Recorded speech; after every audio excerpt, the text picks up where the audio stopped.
آپ نے سامری کا نام تو سنا ہوا ہے، قرآن میں بھی ہے، جس نے موسیٰ علیہ السلام کی قوم کو گائے کے بچے کی پوجا پہ لگا دیا، بچڑے کی۔ اللہ نے کہا سب کو قتل کرو، سارے پکڑے گئے، قتل کیے گئے۔ سامری بھی آ گیا، موسیٰ علیہ السلام نے کہا قتل کرو، جبریل آ گیا۔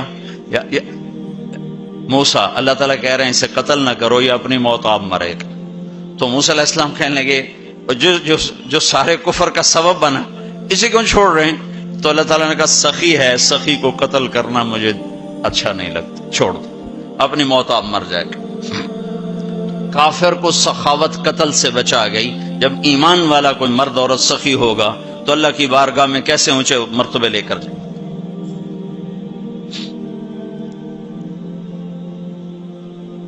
تو اپنے اوپر خرچ کرو وسعت کے مطابق، اللہ نے روکا نہیں ہے، منع نہیں کیا ہے، منع نہیں کیا ہے، لیکن غریب کو بھی یاد کرو۔ زکوٰۃ کو فرض قرار دیا، اور آپ نے فرمایا جس نے مزدور سے کام لیا اور اس کو مزدوری نہ دی، یہ تمہارے کراچی میں ہر وقت ہو رہا ہے، ہر جگہ ہو رہا ہے، جتنا بڑا کوئی طاقتور ہے اتنا وہ اپنے نوکروں پر ظالم بھی ہے، جابر بھی ہے، اور ان کے حقوق بھی مارتا ہے، چونکہ فریاد ہی نہیں کر سکتا۔ میرا پنجاب کا زمیندارہ ماحول سارا ایسا ہی۔ تو آپ نے فرمایا جس نے مزدور سے کام لیا اور اسے موقع پہ تنخواہ نہ دی اور اس کے پیسے مار لیے، تو اس مزدور کا قیامت کے دن میں وکیل بنوں گا، میں اس کا کیس لڑوں گا، اور جس کا کیس میرے نبی نے لے لیا پھر اگلا کوئی بچ کے جا سکتا ہے کہیں؟ اب مزدور کا پسینہ خشک ہونے سے پہلے اس کے ہاتھ میں پیسے پکڑا دو۔ پھر مزدور سے فرمایا، یہ دونوں طرف کا خوبصورت، کیا دین خوبصورت ہے، کہ جو اپنے نوکر کی، جو اپنے مالک کی نوکری بھی پوری دیانتداری سے کرے اور اللہ کی بندگی بھی دیانتداری سے کرے، تو اسے ہر کام پہ دگنا اجر ملے گا، دگنا۔ یعنی میں ایک نماز پڑھتا ہوں، میری 10 ہیں، اس کی 20 ہوں گی۔ میں ایک روزہ رکھتا ہوں، میرا 1 ہے، اس کے 2 ہوں گے۔ میں ایک قرآن ختم کرتا ہوں، میرا 1 ہے، اس کے 2 ہوں گے۔ ایک طرف اپنے مالک کے ساتھ دیانتداری سے نوکری کر رہا ہے، اور ایک طرف اپنے اللہ کے ساتھ دیانتداری سے بندگی کر رہا ہے، دگنا اجر ہو جائے گا۔ تو مال خرچ کرنا یہ تیسری بنیاد۔ چوتھی بنیاد ہے روزہ۔ لا الہ الا اللہ یہ کلمہ تعارف ہے، کلمہ معرفت ہے۔ نماز اس تعارف کو محبت میں بدلنے کا ذریعہ ہے۔ زکوٰۃ، لا الہ الا اللہ یہ تعارف ہے۔ نماز یہ تعلق پیدا کرتی ہے، زکوٰۃ یہ محبت پیدا کرتی ہے، اور روزہ یہ عشق پیدا کرتا ہے۔ یہ یوں ترتیب چل رہی ہے ایسے۔ ایک دم حج پہ ہم چڑھ جاتے ہیں نا، یہ پچھلی سیڑھیاں طے نہیں کرتے، جیسے جاتے ہیں ویسے ہی واپس آ جاتے ہیں۔ تو لا الہ الا اللہ محمد رسول اللہ یہ تعارف کا کلمہ ہے، تعارف ہو رہا ہے، پہچان ہو رہی۔ جیسے میرا باپ کا ایک تعارف ہو رہا ہے، چہروں سے ہم پہچان رہے ہیں ایک دوسرے کو، کسی کو ہم نام سے پہچانیں گے، پھر ملتے رہیں گے تو تعلق بن جائے گا، ایک دوسرے پر خرچ کریں گے تو وہ محبت بن جائے گی۔ تو لا الہ الا اللہ محمد رسول اللہ یہ کلمہ معرفت ہے، پہچان۔ نماز اس معرفت کو تعلق میں بدلتی ہے، اور پھر زکوٰۃ اس تعلق کو محبت میں بدلتی ہے۔ پھر محبت کو آگے پروان چڑھا کے عشق تک پہنچانا ہے، تو اس کے لیے بھوکا پیاسا رہنا اس کا لازمی امر ہے۔ تو اس کے لیے روزہ رکھا گیا کہ روزے رکھ، اللہ کے لیے بھوکا بھی رہے اور پیاسا بھی رہے۔ اب یہ بھوک اور پیاس مل کر اس کے اندر ایک عشق کی آگ لگاتی ہے، پھر یہ عشق مجبور کرتا ہے کہ محبوب کو دیکھوں تو صحیح، اس کا دیدار تو کروں، اور نہیں تو اس کے گھر کا دیدار کروں، کہیں تو نظر آئے، کہیں تو کوئی آثار دیکھوں۔ تو پھر اس کے لیے بلایا گیا کہ اب آؤ والہانہ عاشقانہ مجنونانہ، چونکہ جو عاشق ہوتا ہے وہ زیب و زینت سے بے نیاز ہوتا ہے، وہ تو دیوانوں کی طرح آتا ہے، لہذا کہا بھائی دیوانوں کی شکل بناؤ، ٹوپی اتار دو، خوشبو پھینک دو، کنگھی پھینک دو، کفن پہن لو، جوتا بھی ایسا ہو کہ صرف تمہیں گرمی سے بچائے، سردی سے بچائے، اور آؤ میرے گھر کی طرف۔ کراچی میں کہا تضرعا و خفیہ، مجھے یاد کرنا ہو تو آہستہ آہستہ، شور نہ مچایا کرو. اور جب بیت اللہ میں بلایا تو کہا عجب ثج، شور مچاتے ہوئے آؤ. کہ دیوانے شور مچاتے ہوئے پہچانے جاتے کہ دیوانہ ہے، بڑا سنجیدہ ہو تو بڑا عقل مند ہے. کہ نہیں، وہاں عاشق بن کے جانا ہے. عاشق ہوں میں عشق کما میں، یہ میری زبان کی شاعری ہے، تمہیں مزہ آئے نہ آئے مجھے مزہ لینے دو. عاشق ہوں میں عشق کما میں، دل رکھیں وانگ پہاڑاں ہو، سہ سہ بدیاں ہزار غلامیں، کر جانے باغ بہاراں ہو. منصور جے چک سولی دیتے، جڑے واقف کل اسراراں ہو. سجدیں سر چائیں نہ باہو، توڑے کافر کہن ہزاراں ہو. عاشق سوئی حقیقی جڑا قتل معشوق دے مننے، سر نو جوڑے تے مکھ نہ موڑے، ہمیں 100 تلواراں کھنے. سچا عشق حسین علی دباہو، سر دتے تے روز نہ بننے. یہ حج ہے، یہ حج ہے. اب الحب ان یخفا وقد کم کتمتہ فاصبح عندی قد اناخ وطنبا. یہ ایک لڑکی بیت اللہ کا طواف کر رہی تھی اور یہ شعر پڑھ رہی تھی. اذا شد شوقی ہام قلبی بذکرہ وان رمت قربا من حبیبی تقربا. اور جنید بغدادی طواف کر رہے اور ان کے کانوں میں شعر پڑے. اور شعروں کا ظاہر بڑا جب ہے کہ میں نے تو محبت کو بہت جھٹکے دیے، بہت اپنے آپ کو بچایا، پر عشق نے میرے دل میں ڈیرے ڈال دیے اور خیمے کاٹ دیے، تنابیں کس دیں، مجھے کہیں کا نہ چھوڑا، مجھے کسی کا نہ چھوڑا، میں ایک ہی کی ہو کے رہ گئی. جب اس کا خیال آتا ہے تو میں پاگل ہو جاتی ہوں، جب وہ نظر آتا ہے تو میں ہوش میں آتی ہوں. تو وہ جنید بغدادی کہنے لگے وہ لڑکی بیت اللہ میں کیا کہہ رہی. تو اس نے دیکھا اور ہنس پڑی. لولا التقى لم اهجر عن طيب الوطن. کیا سمجھے ہو، میری بات کو غلط سمجھے ہو، مجھے میرے رب کا عشق رات کے اندھیرے میں یہاں لایا، میں کسی اور کی بات نہیں کر رہی. پھر کہنے لگی تم کس کا طواف کر رہے ہو؟ تو جنید کہنے لگے بیت اللہ کا. تو وہ زور سے ہنس پڑی اور یوں آسمان کو دیکھا، کہنے لگی واہ میرے رب، تیرے بھی کیسے دیوانے بندے ہیں جو تجھے چھوڑ کے پتھروں کا طواف کرتے ہیں، جو تجھے چھوڑ کے پتھروں کا طواف کرتے ہیں. جنید فرماتے میں تو بے ہوش ہو کے گر گیا، جب ہوش آیا تو وہ بچی جا چکی تھی.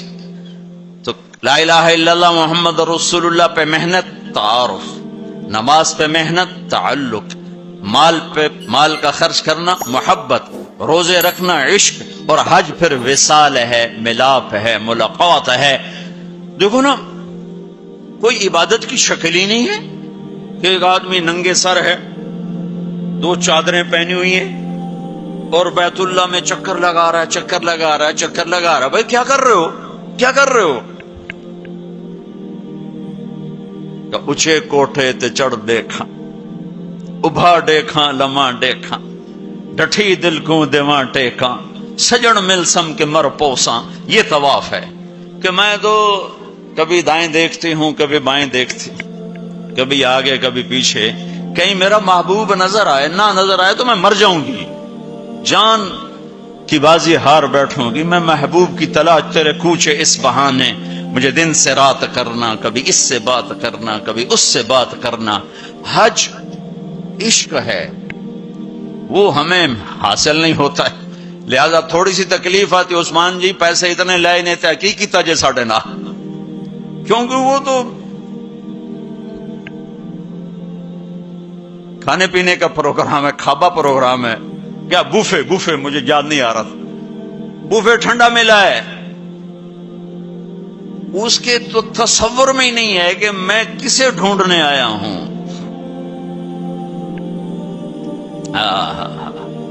ایسا تو نہیں حسین بچوں سمیت نیزوں پہ چڑھ گئے تھے، ایک بول کے ساری نسل بچا سکتے. کون سی نسل؟ اہل البیت. کون سی نسل؟ آل الرسول. کون سی نسل؟ کائنات کی پاکیزہ ترین نسل. ایک بول پہ وہ اپنی بچا سکتے، اور جنت کا بھی کوئی نقصان نہ تھا. نہیں، اللہ پہ سودا نہیں ہو سکتا. کاٹ دو. تمہارا تاجر جھوٹ بولنے کو تیار، جھوٹ چھوڑنے کو تیار نہیں، سود چھوڑنے کو تیار نہیں۔ کتنے بڑے تاجروں نے میرے ساتھ متھا مارا کہ سود کے بغیر تجارت چلا کے دکھاؤ، سود کے بغیر تجارت کیسے چلے گی؟ کہ اللہ مطلب اللہ کو مقصود نہیں بنایا، اللہ کو ڈھونڈنا پانا اور اللہ کی طلب زندگی کا مقصد نہیں بنایا۔ یہی دھوکے کے گھر اور مچھر کے پر اور مکڑی کے جالے کی دوڑ ہے۔ اسی کو عزت سمجھا، اسی کو بڑائی سمجھا، اسی کو بلندی سمجھا، اسی کو معراج سمجھا۔ آج آنکھ بند ہوگی تو پتہ چلے گا کہ میں تو کسی بہت بڑے دھوکے کا شکار ہو کے آیا ہوں۔ اس لیے قیامت کا دن کو یوم التغابن بھی کہتے ہیں، تغابن کے نام پر سورت اتری ہے کہ اس دن لوگوں کو پتہ چلے گا ہائے ہائے دھوکے میں رہ گئے۔ ذالک یوم التغابن، یہ ہے جس دن دھوکا کھلے گا کہ ہم تو دھوکے میں رہ گئے۔ تو بھائیو بہنوں، حج کا اصل موضوع سمجھو، اللہ کو پانا اور اللہ کے لیے جینا اور اللہ کے لیے مرنا اور اللہ پہ مٹ جانا، یہ حج کا مغز ہے، یہ حج کی روح ہے۔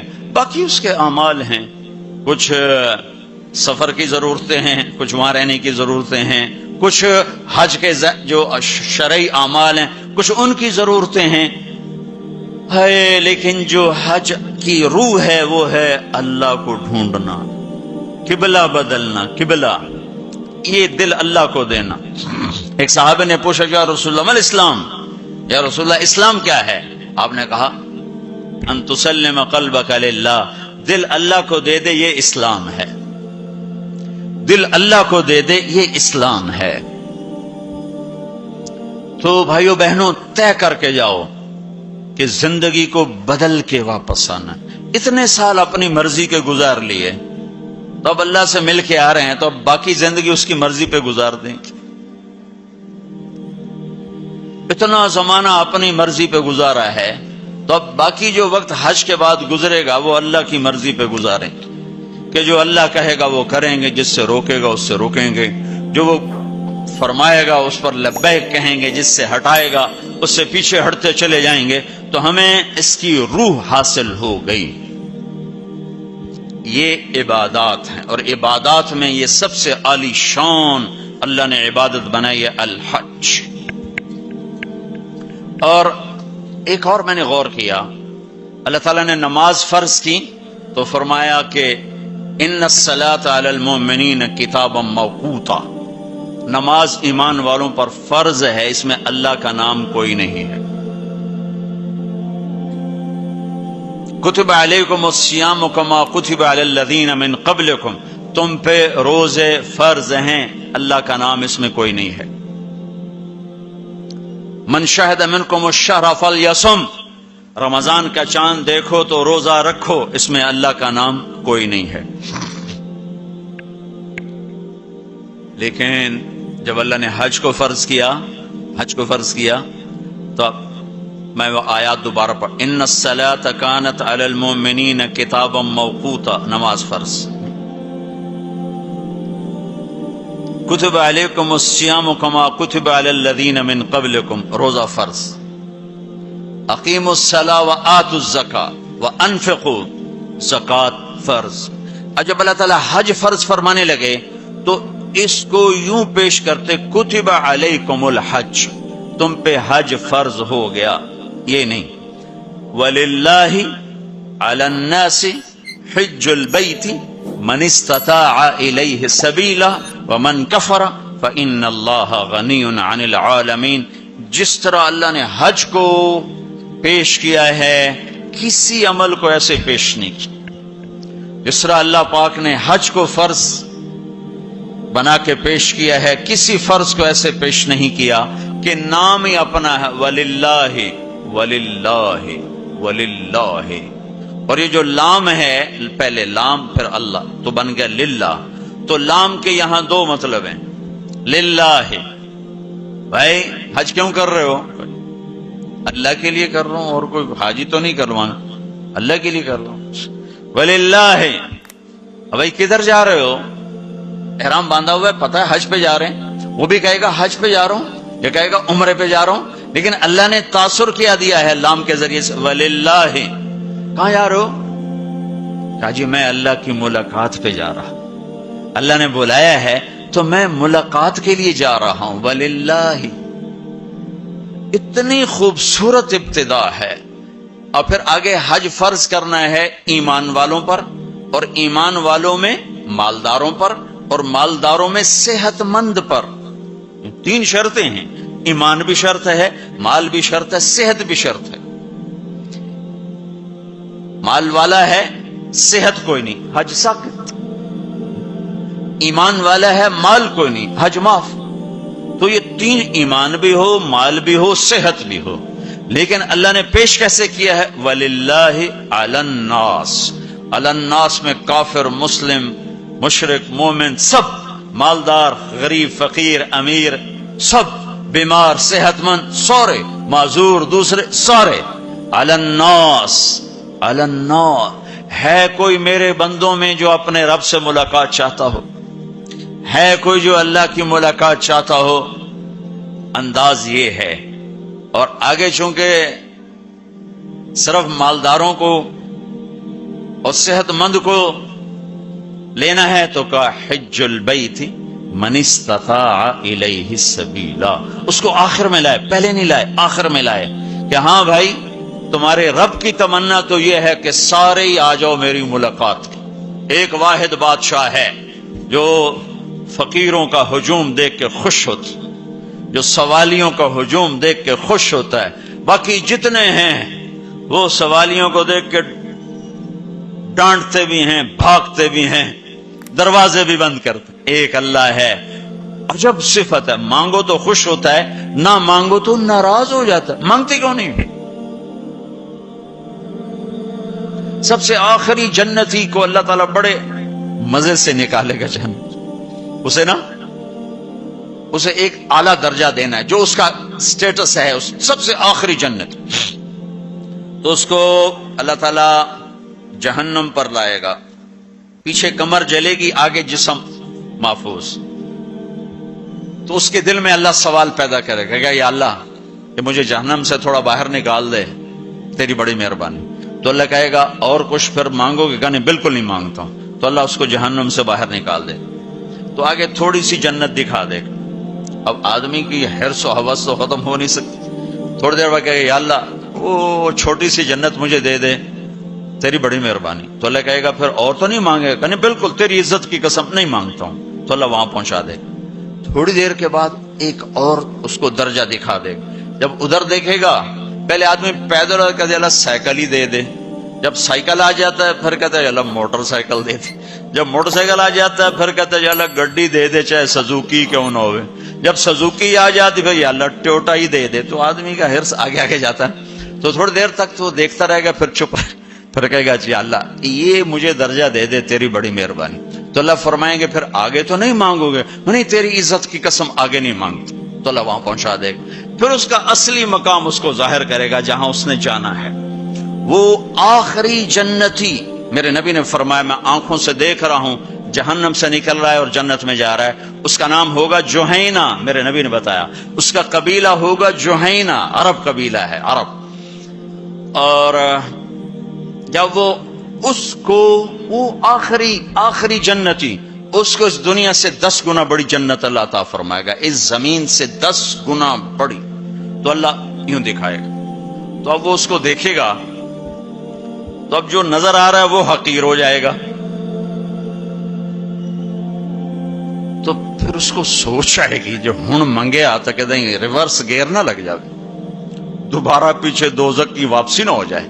تو لہذا چپ، اندر میں ابال اٹھ رہے ہیں کہ مانگوں، اور ڈر لگ رہا ہے کہ اتنی دفعہ قسمیں کھائیں توڑ دیں، قسمیں کھائیں توڑ دیں. تو کہیں اللہ تعالیٰ آگے چل بہنوں واپس کر دو. تو لہذا چپ کر کے بیٹھو. اللہ تو اندر کا بھید جانتا ہے. ہائے ہائے. تھوڑی دیر کے بعد اللہ کہے گا مانگتے کیوں نہیں، مانگتے کیوں نہیں؟ کہے گا یا اللہ سألتک حتی استحییت وحلفت فیک حتی استحییت.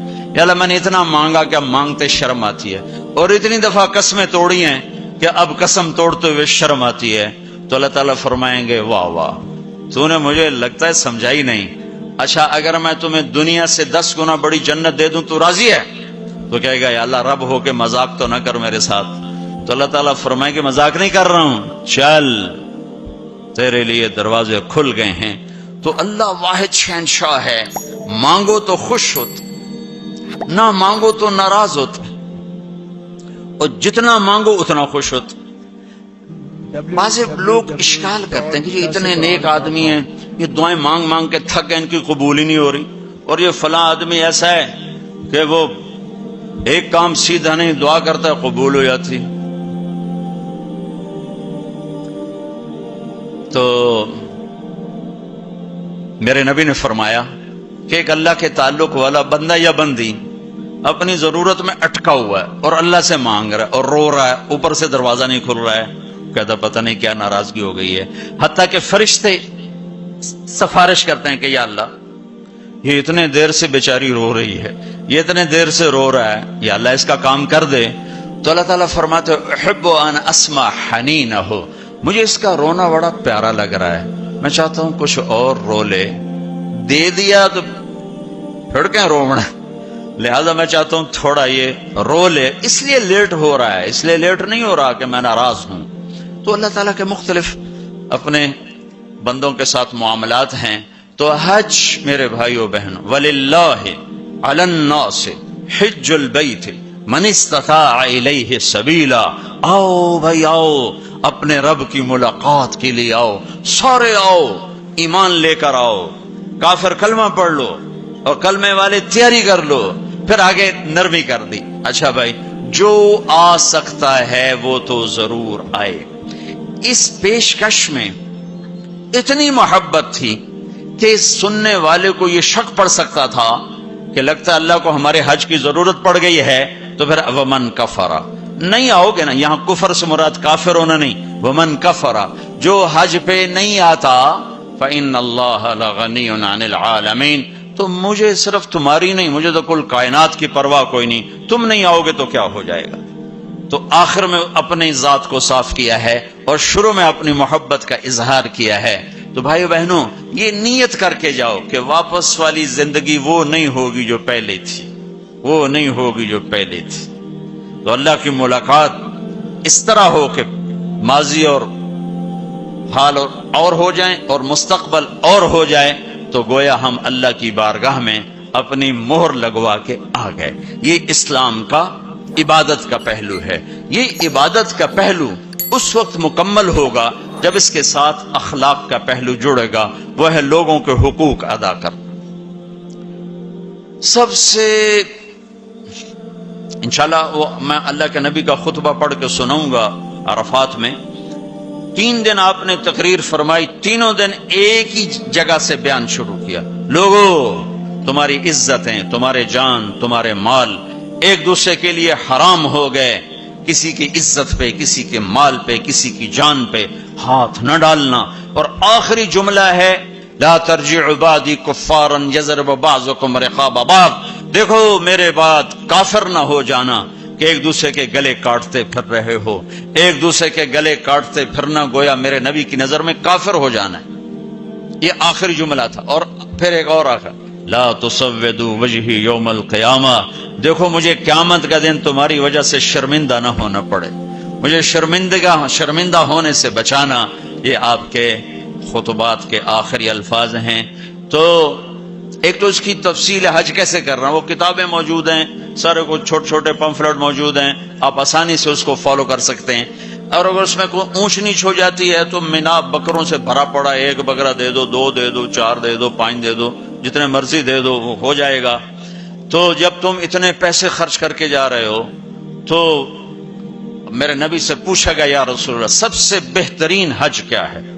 الحج والثج، سب سے بہترین حج ہے لبیک کہنا زور زور سے اور قربانی کرنا اپنی وسعت کے حساب سے، خون بہانا، قربانی کرنی۔ ہمارے نبی اگر اپنی طرف سے قربانی کرتے تو 1 بکرا ذبح کر دیتے، 1 دمبا ذبح کر دیتے، 1 مینڈا، اچھا طرح۔ ساری زندگی ہمارے نبی عید قربان پر 2 قربانیاں کرتے تھے، 2 چھترے، 1 اپنی طرف سے کرتے تھے اور 1 امت کی طرف سے کرتے تھے، ساری 2۔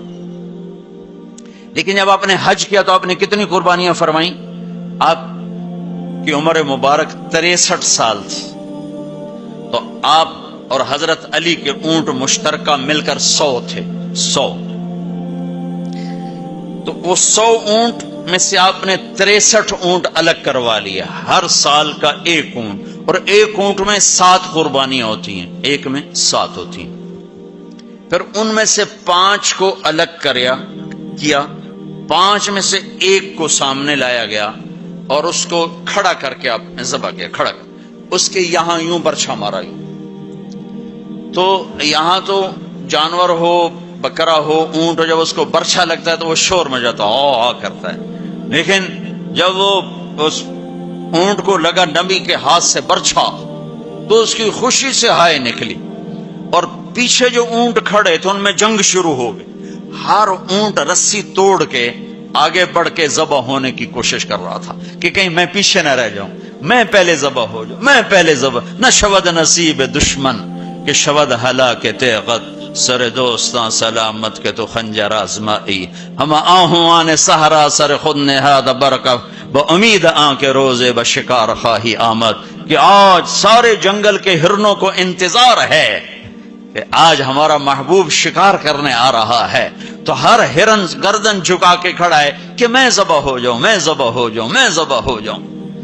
تو یہ شعر میرے نبی پہ فٹ آتا ہے کہ سارے اونٹوں میں جنگ شروع ہو گئی اور ہر ایک کا زور تھا میں ذبح ہو جاؤں، میں ذبح ہو جاؤں۔ آپ نے 63 اونٹ ذبح فرمائے اور برچا پھینک دیا، اور اپنی بیویوں کا حصہ اس میں نہیں رکھا، بیویوں کے لیے الگ قربانی کی، بیویوں بیگمات کے لیے الگ قربانی کی، اور اپنے 63 اور 7 ہر اونٹ میں، اور پھر یہاں تک فرمایا کہ علی جو گوشت بنائے اس کو مزدوری گوشت میں سے نہیں دینی، میں الگ سے دوں گا، اس کا ہر ٹکڑا اللہ کے نام پہ جانا چاہیے، گوشت میں سے مزدوری بھی نہیں دی، الگ سے مزدوری دی۔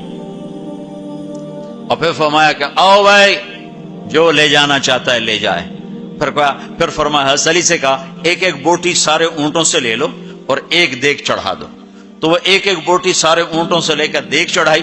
پھر آپ نے اس کے پکنے کا انتظار کیا، جب وہ تیار ہو گئی تو پھر آپ نے حضرت علی نے چند اور صحابہ نے مل کر اس کا گوشت کھایا، شوربہ پیا، اور پھر اس کے بعد آپ طواف زیارت کے لیے تشریف لے گئے۔ تو اب مالدار لوگوں قربانی کرنا دل کھول کے، ماڑے ماڑے جانور نہ تلاش کرنا، بھائی سستا کڑا لبدا ہے، اللہ کے نام پہ لگانا، جھگی پھونک تماشا ویک، ہماری پنجابی کی مثال ہے، لگا تو صحیح پھر دیکھ آتا کیسے ہے واپس۔ ایک صحابی ہیں ابو الدحداح، ایک آیت اتری من ذا الذی یقرض اللہ قرضا حسنا یضاعف له اضعافا کثیرا، تو وہ ایک انصاری صحابی نے آیت سنی، وہ بھاگے ابو الدحداح، ارے آج عجب آیت آئی ہے، کیا کہ اللہ کہہ رہا کوئی ہے مجھے قرضہ دے میں واپس کروں کئی گناہ کر کے۔ تو ابو الدحداح آئے دوڑے یا رسول اللہ کیا اللہ نے یہ کہا ہے کہ مجھے قرضہ دو میں واپس کروں؟ کہا یا رسول اللہ اللہ کو کیا ضرورت قرضہ مانگنے کی، کہ اللہ چاہتا ہے اس کے بدلے اللہ تمہیں جنت دے۔ کہا اچھا اگر میں اللہ کے نام پہ دوں تو آپ وعدہ کرتے ہیں میری جنت کا؟ ہاں وعدہ۔ کہ میری بیوی کی جنت کا؟ کہاں وعدہ۔ کہ میرے بچوں کی جنت کا؟ کہا ابو دحداح تو زیادہ ہی مانگتا جا رہا ہے، پر تیرے بچوں کا بھی؟ کہا یا رسول اللہ ہاتھ بڑھائیں، میرے 2 باغ ہیں دونوں اللہ کے نام پہ صدقہ۔ ہم کہا نہیں ایک دے دو، ایک رکھ لو، ایک بچوں کے لیے رکھو، ایک اللہ کے نام پہ دو۔ کہا اچھا پھر میرا وہ باغ جس میں 600 کھجوریں ہیں وہ میں نے اللہ کو دے دیا۔ ہم کہا ٹھیک ہے جا تو، تیرے بچے، تیری بیوی جاؤ جنت۔ انہوں نے وہاں سے دوڑ لگائی اور باغ میں نہیں گئے، باہر کھڑے ہو گئے کہ کہیں اندر جا کے نیت نہ بدل جائے، جیسے یعنی لوگ سودے سے پھرتے ہیں، دوڑم سارے لٹو بنے ہوئے، 4 پیسے اوپر گیا سودے سے پھر گئے، 4 پیسے نیچے گیا سودے سے پھر گئے، جیسے ایمان اور زبان کا بول کوئی چیز ہی نہیں۔ پیسہ ہی خدا بناؤں بھائی، پیسے کے پیچھے ایمان بھی بک رہا ہے، عزت بھی بک رہی ہے، غیرت بھی بک رہی ہے۔ میرے نبی نے فرمایا میرا امتی ہر گناہ کر سکتا ہے، ایک جھوٹ نہیں بول سکتا، ایک دھوکہ نہیں دے سکتا۔ سارا کراچی جھوٹ اور دھوکے کا، کراچی نہیں میرا ملتان لے لو، لاہور سندھ بلوچستان لے لو، سرحد لے لو، جھوٹ جھوٹ جھوٹ، دھوکا دھوکا دھوکا۔ میرا امتی ہر گناہ کر سکتا ہے، جھوٹ نہیں بول سکتا، دھوکا نہیں دے سکتا۔ ساری تجارت، سارا سب کچھ اس پہ آ چکا۔ تو آپ باہر کھڑے ہو گئے، کہنے گئے امت دہدا، بیوی کو بلایا، کہا کیا ہوا؟ کہا باہر آؤ باہر آؤ باہر آؤ۔ کیوں؟ کہا باغ اللہ کو دے دیا۔ اچھا، اس کے بدلے میں تیری میری بچوں کی جنت پکی ہو گئی۔ ان کا ربح البیع ربح البیع، مبارک ہو مبارک ہو، بڑا اچھا سودا کیا، بڑا اچھا سودا کیا، بڑا اچھا سودا کیا۔ تو بھائیو، گن گن کے رکھنے کے شوق نہ کرو، لگانے کا شوق رکھو۔ اپنے اوپر بھی لگاؤ، اللہ روکتا نہیں۔ کماؤ حلال، حرام نہ ہو، جھوٹ نہ ہو، سود نہ ہو، خیانت نہ ہو، جوا نہ ہو، سٹا نہ ہو، ذخیرہ اندوزی نہ ہو۔ تم سارے تاجر، کراچی کے نہیں پورے پاکستان کے تاجر عبد الرحمن بن عوف کی جیب میں آ جاؤ، جیب میں۔ عبد الرحمن بن عوف رضی اللہ عنہ جو 10 بڑے صحابہ میں ایک، آپ نے کہا ابو بکر جنتی، عمر جنتی، عثمان جنتی، علی جنتی، زبیر جنتی، طلحہ جنتی، سعد بن ابی وقاص جنتی، عبد الرحمن بن عوف جنتی، عبد الرحمن بن عوف، ابو عبیدہ بن جراح جنتی، سعید بن زید جنتی۔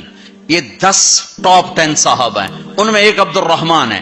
جب ان کا انتقال ہوا تو 3 ارب 10 کروڑ 20 لاکھ دینار، اے کاغذ دے نوٹ نہیں، تو انہوں کیویں بے وقوف بنا چھڑا سارے نے۔ کاغذ چاہ کر ٹورے ودن، کوئی سیٹ صاحب، کوئی میاں صاحب، کوئی شیخ صاحب، وہ نیرا کاغذ ہی کاغذ۔ ہوں کاغذ بھی واپس لے کے پلاسٹک دے چھڑے ہے، کارڈ ہے جی کارڈ۔ مطلب ہم کیسے بدھو بنے، کیسے بدھو بنے؟ ارے دولت سونے اور چاندی کا نام ہے، یہ کاغذ پہ ڈالر باڑے چلے جاؤ، ڈالر بھی لے لو، پاؤنڈ بھی لے لو، جو جتنے مرضی باڑے چلے لو۔ تمہیں بے وقوف بنایا ہے دنیا کے بنیوں نے، تمہیں کاغذ پکڑا دیا، تم سے جائیدادیں لے لی، اور پھر کاغذ بھی واپس لے کر تمہیں کارڈ پکڑا دیے۔ وہ فن لینڈ سے واپسی ہو رہی تھی تو وہ ہمیں بڑا کمرہ چاہیے تھا، وہ کمرہ چھوٹا تھا، وہ کروز تھا، یہ جو بڑے بڑے بحری جہاز چلتے، تو ہمیں کمرہ چھوٹا ملا۔ تو میں نے کہا یار کوئی بڑا کمرہ، تو ہماری جماعت بڑی ہے، تو کوئی بیٹھنے کی ہو، کوئی سونے کی ہو۔ تو ہم وہاں گئے کاؤنٹر پر، تو اس نے کہا جی آپ 2500 کراؤن دے دیں تو ہم آپ کو کمرہ دے دیتے۔ ہم نے کہا لے لو۔ کہ نہیں ہم پیسے نہیں لیتے۔ کیا لیتے ہیں؟ کارڈ۔ وہ کہا بھائی پیسے تو زیادہ، ہم کہا نہیں کارڈ لیں گے۔ اب ہمارے تو پاس کارڈ نہیں تھے، تو سویڈن کا ایک ساتھی ہمارے ساتھ تھا، تو اس نے اپنا کارڈ دیا، تو انہوں نے وہ اس کو کراس کیا، تو اس میں انہوں نے ہمیں بڑا کمرہ دے دیا۔ تو تمہیں تو پاگل بنا گیا بنیا، دنیا کا سب سے بڑا بنیا، تمہیں کاغذ دے کے تمہیں سیٹ صاحب بنا دیا، شیخ صاحب بنا دیا، پتہ نہیں کیا کچھ بنا دی۔ اور عبد الرحمن جو چھوڑ کے مر رہے ہیں وہ کاغذ نہیں، کاغذ نہیں، 3 ارب 10 کروڑ 20 لاکھ دینار۔ ایک دینار 4.5 ماشے کا ہوتا تھا، اور ایک ماشا میں نے سنار سے پوچھا کتنے کا ہوتا ہے، انہوں نے کہا 5000 روپے کا ماشا چل رہا ہے۔ اب اس کو تم ضرب تقسیم کر کے دیکھ لو کہ عبد الرحمن کتنا چھوڑ کے دنیا سے تشریف لے گئے تھے۔ ہم نے کہا عبد الرحمن تاجر الرحمن، عبد الرحمن یہ رحمان کا تاجر ہے، رحمان کا تاجر ہے۔ اتنی بڑی تجارت کی کہ میری تجارت کے 4 اصول تھے، آپ میں تاجر بھی ہوں گے بڑے بڑے، میری تجارت کے 4 اصول رہے۔ کبھی ادھار نہیں خریدا، نمبر 1۔ تمہاری ساری مارکیٹ نکل گئی، اس پہلی شرط ہی ساری مارکیٹ آؤٹ ہو گئی۔ کبھی ادھار نہیں بیچا، جڑے 2-4 رہ گئے وہ بھی بچوں نکل گئے۔ کبھی ادھار نہیں خریدا، کبھی ادھار نہیں بیچا۔ جس نے ادھار خریدا بھی ہو اور ادھار بیچا بھی ہو، ان کا دی رات نیند آ سکتی۔ لین والے سر تے چڑھے ہوں، دیون والے لکے ہوئے ہیں، کدے جاوے؟ نہ بیوی اچھی لگے نہ بچے اچھے لگے۔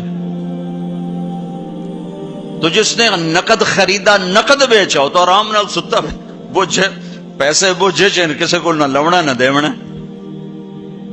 تو میں نے کبھی ادھار نہیں خریدا، میں نے کبھی ادھار نہیں بیچا، میں نے کبھی اسٹاک نہیں کیا، میں نے زندگی بھر کبھی اسٹاک نہیں کیا کہ بڑھ جائے پروفٹ تو پھر بیچوں، جب پروفٹ ملا فوراً بیچ دیا۔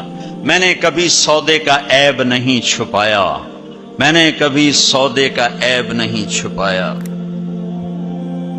میرا ایک عزیز کہنے لگا جی مجھے یہ کپڑا مارکیٹ فیصل آباد میں کسی تاجر سے میری بات کرا دے، میں ذرا کپڑے کا کام سیکھ لوں۔ میں نے ایک سے کہہ دیا، اس نے کہا جی بھیج دو۔ ہفتے بعد وہ بچہ واپس آیا، اس بچے کے 4 مہینے تبلیغ میں لگے ہوئے تھے۔ میں نے کہا واپس کیوں آ گئے ہیں؟ کہ جو تھے پہلا کام میں سکھائیں کہ عیب لکاونا کیویں، اور پہلے یہ سکھاتے ہیں کہ عیب چھپانا کیسے۔ میں نے کہا چنگا کیتا ہی واپس آ۔ تو عبد الرحمان جیسے تاجر بنو، ادھار نہیں، ادھار لینا منع نہیں ہے، ادھار دینا منع نہیں ہے، ہاں چین سکون کے لیے، تاکہ تانوں گولیاں نہ کھاونیاں پڑ، نیندراں چڑیاں کتھے رہ گئیاں۔ ایک اربوں پتی آدمی کی بیگم کا فون ہے، مولانا میں دنیا کی بدقسمت ترین عورت ہوں۔ میں نے کہا کیا ہوا؟ ساری رات نیند نہیں آتی، ساری رات نیند نہیں آتی۔ اپنی تجارت میں کسی کا حق نہ مارو، کسی سے جھوٹ نہ بولو، وعدہ کر کے زبان سے نہ پھرو، وعدہ کر کے زبان سے نہ پھرو، اپنے سودے میں کو ہیرا پھیری نہ کرو، اس میں کچھ مسئلہ تو بتاؤ۔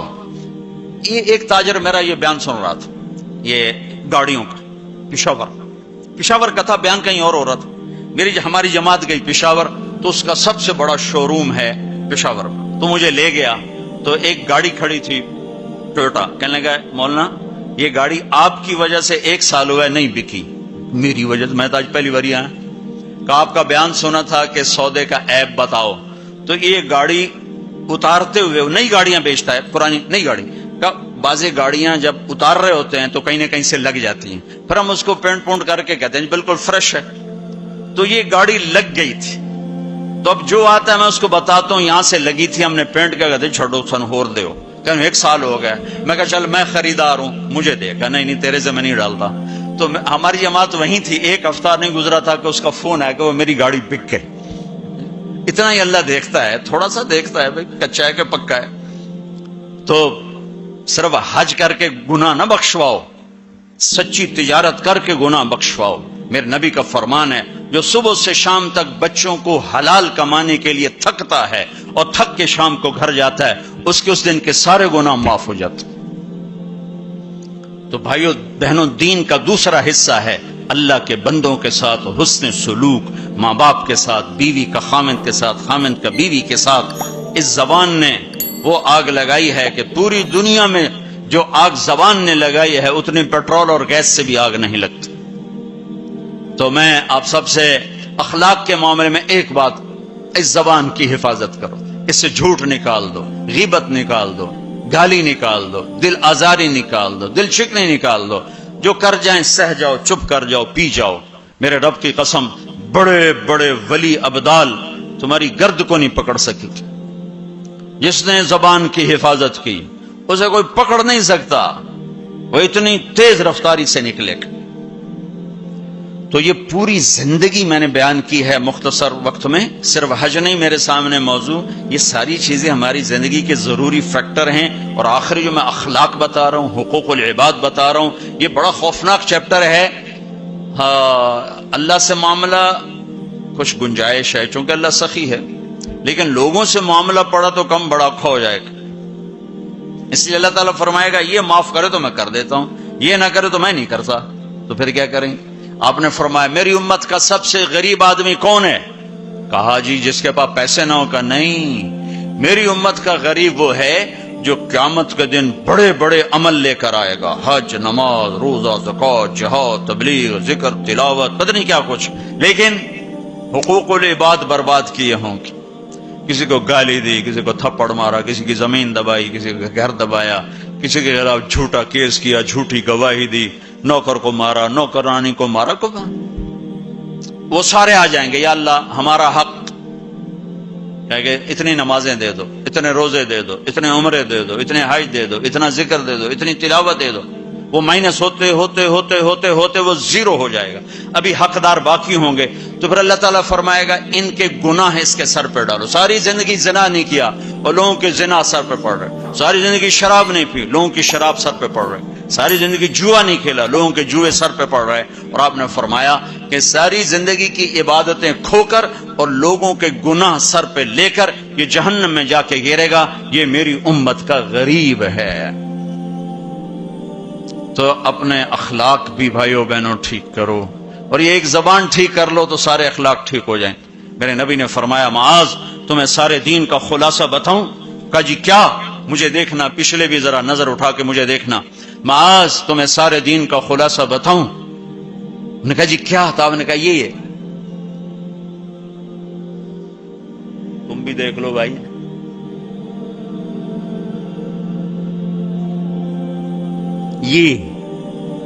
یہ قابو میں ہے، سارا دین میرے ہاتھ میں ہے. یہ قابو میں نہیں ہے تو ہر شے ہاتھ سے جا رہی ہے جا رہی ہے جا رہی ہے جا رہی ہے. لہذا سہنا سیکھو، سہنا سیکھو. گھر ٹوٹ رہے ہیں، طلاقوں کی ریشو بڑھ رہی ہے کہ سہنا نہیں سکھایا ماں باپ نے. سہ جانا.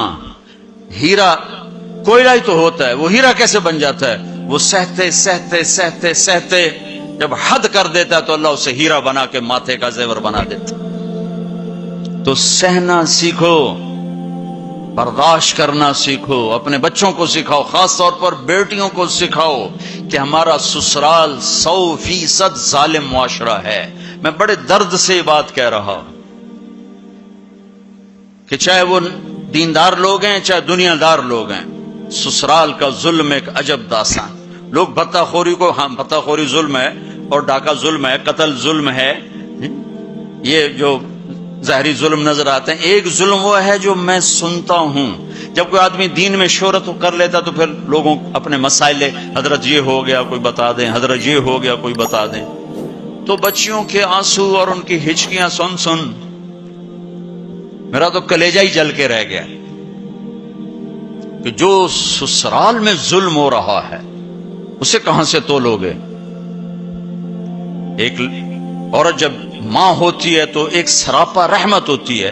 وہی عورت جب ساس بنتی ہے تو سر سے لے کر پاؤں تک وہ ایک آگ بن جاتی ہے، پتہ نہیں کیوں. تو اپنی بچیوں کو صبر سکھاؤ. یہ بھی سکھاؤ کہ بیٹی بس زبان بند رکھنا، سہ جانا. آہ نہ کر لبوں کو سی، عشق ہے دل لگی نہیں، سینے پہ تیر کھائے جا، آگے قدم بڑھائے جا. آگے بڑھنے کا راستہ ہے. زبان سیلو، لب سیلو، زبان تالو سے لگا لو اور لوگوں کے سہتے جاؤ سہتے جاؤ. میرے رب کی عزت کی قسم، عزتیں تمہارے غلام بن کر آئیں گی. اللہ کی رضا کا تاج تمہارے سر پہ سجایا جائے گا. عزت کے سہرے اللہ کا نبی تمہارے گلے میں ڈالے، تمہارے ماتھے کو روشن کیا جائے گا. سہنا سیکھو، سہنا سیکھو.